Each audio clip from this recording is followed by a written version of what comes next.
পেপের মাথায় সেই সাদা ব্যান্ডেজের কথা মনে আছে, যে ব্যান্ডেজ নিয়েও পেপে খেলেছিল রিয়াল মাদ্রিদের হয়ে।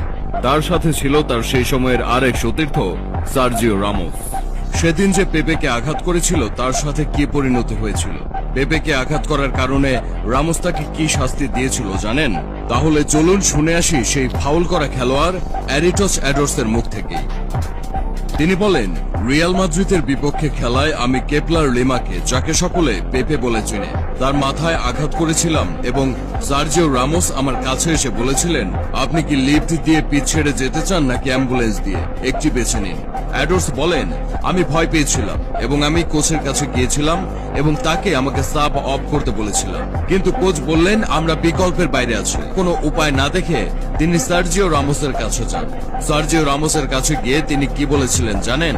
অ্যাডোর্স বলেন, তারপর আমি সার্জিও রামোসের কাছে গেলাম এবং আমি বললাম আমি লিফট নিয়ে পিচ ছেড়ে চলে যেতে চাই, অ্যাম্বুলেন্স দিয়ে যেতে চাই না। কিন্তু সার্জিও রামোসকে দেখে মনে হলো না তার মন খুব একটা গলেছে। কোনো কথা না বলে সার্জিও রামোস আমার দিকে তাকিয়ে হেসে পেপের কাছে ছুটে গেল এবং আমি যা বলেছি তা পেপেকে জানালো। তারপর তারা দুজন আমার দিকে তাকালো। ভয়ে আমার কলিজা ঠান্ডা হয়ে আসছিল। আমার সতীর্থরা আমার কাছে বল দিয়েছিল এবং আমি পেপে এবং সার্জিও রামোসকে আমার কাছে আসতে দেখেছি। বিশ্বাস করুন, আমার আর কিছুই মনে নেই।